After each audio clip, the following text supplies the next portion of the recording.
Hi friends, welcome to தியா சமையல். இன்றைக்கி என்ன சமைக்க போகிறோன்னா ஆட்டு ஈரல் வறுவல் தான் செய்ய போகிறோம். ஆட்டு ஈரலில் நம்மளுக்கு அதிகமான protein, iron, copper, vitamin A, B போன்ற சத்துக்கள் நிறைய இருக்குது. இது இதயத்துக்கும் நம்ம ரத்தத்தில் இருக்க ஹீமோகுளோபினை அதிகரிக்கிற தன்மை இருக்குது. வாரத்தில் ஒரு முறையாவது ஆட்டு ஈரலை செஞ்சு குழந்தைங்கலேருந்து பெரியவங்க வரைக்கும் சாப்பிட்றது நல்லது. வாங்க எப்படி செய்கிறதுன்னு பார்க்கலாம். அதுக்கு முன்னாடி இப்போ தான் ஃபர்ஸ்ட் டைம் என் சேனலை பார்க்குறீங்கன்னா என் சேனலை சப்ஸ்கிரைப் பண்ணிவிட்டு பக்கத்தில் இருக்க பெல் ஐக்கானை கிளிக் பண்ணிவிட்டு வாங்க. ஈரல் வறுவல் செய்கிறதுக்கு ஒரு பேன் எடுத்துக்கோங்க. பேன் நல்லா சூடான பிறகு 2லேருந்து 3 டேபிள் ஸ்பூன் எண்ணெய் சேர்த்துக்கோங்க. எண்ணெய் சேர்த்து நல்லா சூடான பிறகு 1/4 ஸ்பூன் சோம்பு சேர்த்துக்கோங்க. ஒரு காஞ்ச மிளகாவை கிள்ளி சேர்த்துக்கோங்க. ஒரு பச்சை மிளகாவை கீரி சேர்த்துக்கோங்க. கொஞ்சம் கருவேப்பிலை சேர்த்துக்கோங்க. லைட்டாக வதக்கி விட்டுக்கோங்க. அந்த கருவேப்பிலை நல்லா பொரியட்டும். சோம்பு, காஞ்ச மிளகாய், கருவேப்பிலை நல்லா பொரிஞ்சிருச்சு. இப்போ இதில் ஒரு மீடியம் சைஸ்க்கு வெங்காயத்தை நீட்டு வாக்கில் கட் பண்ணி சேர்த்துக்கோங்க. வெங்காயம் சேர்த்து நல்லா செவக்க வறுத்து விட்டுக்கோங்க. வெங்காயம் ஓரளவுக்கு வதங்கி லைட்டாக அதோடைய கலர் சேஞ்ச் ஆகிருக்கு. இப்போ இதில் ஒரு டேபிள் ஸ்பூன் இஞ்சி பூண்டு பேஸ்ட்டை சேர்த்துக்கோங்க. இஞ்சி பூண்டு பேஸ்ட்டை சேர்த்து நல்லா வதக்கி விட்டுக்கோங்க. இஞ்சி பூண்டோடைய பச்சை வாசனை போகிறதுக்கும் வெங்காயம் வதங்கி வரத்துக்கும் கரெக்டாக இருக்கும்.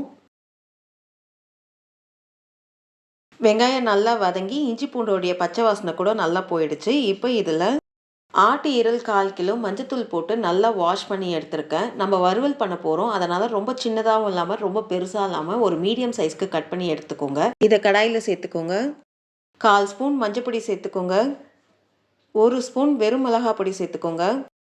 1/2 ஸ்பூன் சீரகத்தூள் சேர்த்துக்கோங்க. தேவையான அளவு உப்பு சேர்த்துக்கோங்க. ட்ரை மசாலா சேர்த்து ஆட்டு ஈரலை 1 நிமிஷம் நல்லா பெரட்டி விடுங்க. ஆட்டு ஈரல் ரொம்ப சாஃப்டாக இருக்கும். அதனால் கொஞ்சம் பக்குவமாக பெரட்டி விட்டுக்கோங்க. ட்ரை மசாலா சேர்த்து 1 நிமிஷம் ஆட்டு ஈரலை நல்லா பெரட்டி விட்டாச்சு. நம்ம ஆட்டு ஈரலை ட்ரை ரோஸ்ட்டு தான் பண்ண போகிறோம். அதனால் தண்ணி எதுவுமே சேர்க்க வேண்டாம். மூடி போட்டு ஒரு 5 நிமிஷம் லோ ஃப்ளேமில் வேக விடுங்க. அதுலேயே ஆட்டு ஈரலில் இருக்க தண்ணியெலாம் நல்லா பிரிஞ்சு வரும். அதுலேயே நல்லா வெந்துடும்.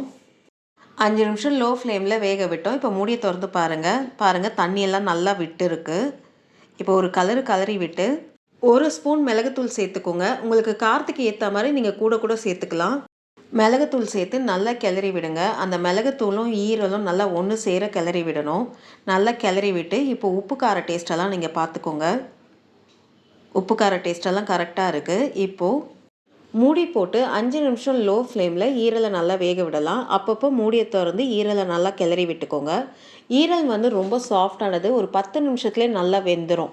10 நிமிஷத்துக்கு மேலே நீங்கள் வேக வச்சிங்கன்னா அது ஓவர் குக் ஆகி ரப்பர் மாதிரி ஆகிடும். நம்மளுக்கு மென்று சாப்பிடும்போது ரப்பர் மென்று சாப்பிட்ற மாதிரி ஒரு ஃபீல் கிடைக்கும். அதனால் 10 நிமிஷத்துக்கு மேலே ஈரலை வேக விடாதீங்க.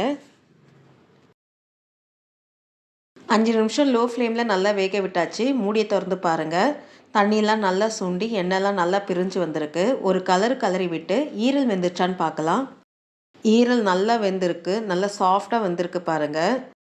கடைசியாக கொஞ்சம் கொத்தமல்லி தூவி ஒரு கலரி அடுப்பு ஆஃப் பண்ணிவிடுங்க. ரொம்ப டேஸ்டான ஈரல் வறுவல் ரெடி ஆகிடுச்சு. இந்த வீடியோ உங்களுக்கு பிடிச்சிருந்தா லைக் பண்ணுங்கள், ஷேர் பண்ணுங்கள். அப்படியே உங்களுடைய கருத்துக்களை எனக்கு கமெண்ட் பண்ணுங்கள்.